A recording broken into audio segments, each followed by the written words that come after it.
ایک تو جو کھوکھر صاحب کہہ رہے ہیں 2/2 4 بڑا سمپل ہے، اور اتنا سمپل نہیں ہے۔ دوسری جو بات انہوں نے کی کہ جو جوڈیشل ہسٹری میں بڑا کوئی عجیب و غریب قسم کا 27 جنوری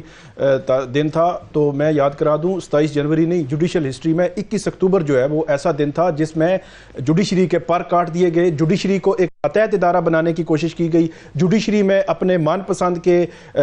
جو ججز ہیں، اپنے من پسند کی بینچز اور ہر چیز جو ہے وہ اپنے ہاتھ میں لے لی گئی۔ وہ جو ہے وہ دن تھا ایسا کہ جس پہ آپ جو کہہ سکتے ہیں کہ جوڈیشل ہسٹری میں 21 اکتوبر جو ہے وہ۔ دوسری بات انہوں نے کی کہ سپرا چیف جسٹس تو موجود ہے نا جسٹس امین الدین خان کی شکل میں، یہ تو کہنے کی ضرورت ہی نہیں ہے۔ تیسری بات جو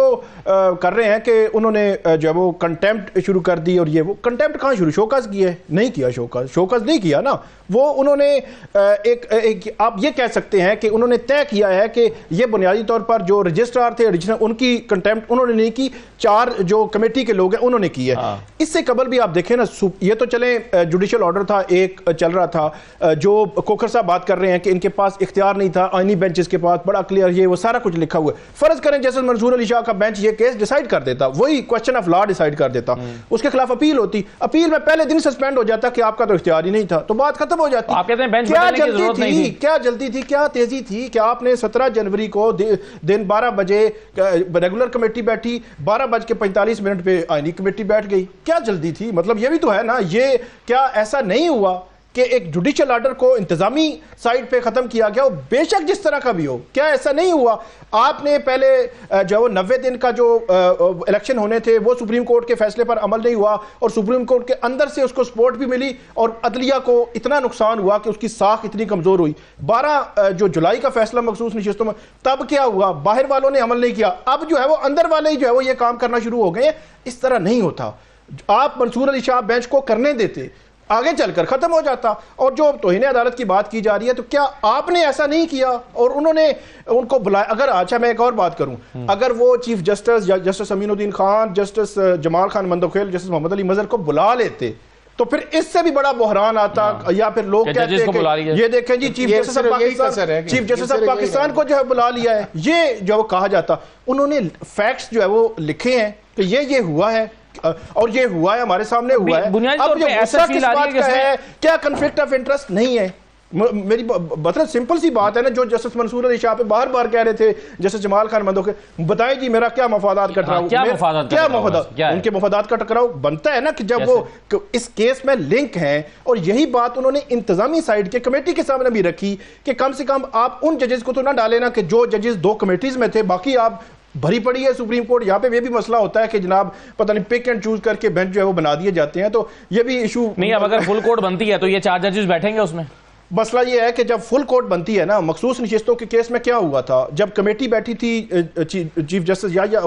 اپنا قاضی فائزہ تھے، جسٹس منیب اور جسٹس منصور تھے، وہاں پہ انہوں نے کہا لارجر بینچ بناتے ہیں، پھر انہوں نے کہا نہیں، آنے والے چیف جسٹس بھی اس کا بھی ہو سکتا ہے، کچھ متاثرہ بھی ہو سکتا ہے اگر کانسٹیٹیوشنل امینڈمنٹ آ گئی، تو پھر یہ طے یہ ہوا کہ اس کو بالکل سائڈ پہ کر دیں، سارے بیٹھ جائیں، تو سارے بیٹھ گئے۔ تو اس قسم کی جب سچویشن بنتی ہے نا کہ کسی کا کنفلکٹ ہے، کوئی متاثرہ فریق ہے، پھر سب کو بٹھا دیا جاتا ہے کہ سب بیٹھ کے فیصلہ کریں۔ حال یہی ہے۔ اور یہ جو توہین عدالت والا معاملہ ہے نا، اس کے پیچھے چھپی ہوئی وہ بات، وہ 26ویں آئینی ترمیم کے خلاف درخواستیں ہیں جو آئینی بینچ آج بھی ریلیکٹنٹ تھا کہ ہم جو ہے وہ لے کر جائیں جو فل کورٹ کی طرف۔ تو یہ جو معاملہ ہے، میرا نہیں خیال کہ اس کو جسٹس منصور علی شاہ پہ سارا جو ہے وہ برڈن صحیح ہے۔ کی اکثریت جوڈیشل کمیشن میں ہے، اور جس طرح سے وہ اپنے من پسند ججز لے کر آ رہے ہیں، فل کورٹ بیٹھ بھی جائے تو میرا خیال ہے اس سے کوئی فرق نہیں پڑتا۔ بس یہی بظاہر تو یہی لگ رہا ہے، ہم وہی بات کر رہے ہیں نا کہ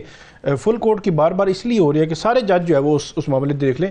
جو کھوکھر صاحب بات کر رہے ہیں کہ فل کورٹ کا وہ تصور نہیں، تو سارے جو بینچ ہیں ان کو آئینی بینچ ڈکلیئر کر دیں، سارے جج سن لیں گے۔ اب اگر ایسا ہو کہ 8 ججز آپ نے اختیار دیا کر دیں، نہیں آئین خواہش تو نہیں ہے نا، نہیں خواہش نہیں ہے، لیکن مسئلہ یہ ہے کہ انہیں جنہوں نے اختیار دیا وہ کر دیتے ہیں۔ مسئلہ یہ ہے کہ جو ڈائریکٹ بینیفیشری بھی ہیں، ڈائریکٹ کنفلکٹ آف انٹرسٹ بھی ہے، یہ بات تو مجسٹریٹ کے سامنے بھی کریں تو وہ مجسٹریٹ جو ہے وہ کہتا ہے سیشن جج کو یار یہ کیس کسی اور جج کو بھیج دیں، اس کی جو بھی فیصلہ ہوگا نا اس کا مجھ پہ اثر ہوگا تو کنفلکٹ آف انٹرسٹ میرا بن رہا ہے یا میں آج جو فیصلے آئے ہیں یہاں پہ تو آئینی بینچ یہاں پہ تو چیف جسٹس یحییٰ افریدی جو ہے وہ بھی ظاہر سی بات ہے 26ویں آئینی ترمیم کے تیسرے نمبر پر تھے. جسٹس امین الدین خان جو ہے وہ چوتھے نمبر پر تھے, تو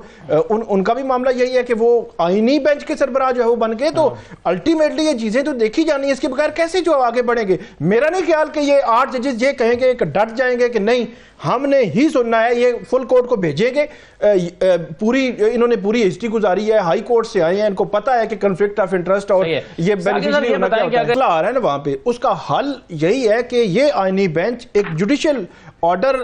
کرے اور سفارش کرے جوڈیشل کمیشن کو کہ آپ سپریم کورٹ کے 16 ججز کو آئینی بینچ ڈکلیئر کریں, تاکہ یہ جو ہجان بنا ہوا ہے, ایک تنازع بنا ہوا ہے کنفلکٹ آف انٹرسٹ کا, یہ ختم ہو. سب سے بہترین حل یہ ہے, اگر آپ سمجھتے ہیں کہ چیف جسٹس فل کورٹ بھی نہیں بنا سکتا, کچھ بھی نہیں, تو بہترین حل یہ ہے کہ اس کا باقی جو دوسری بات. لیکن یہ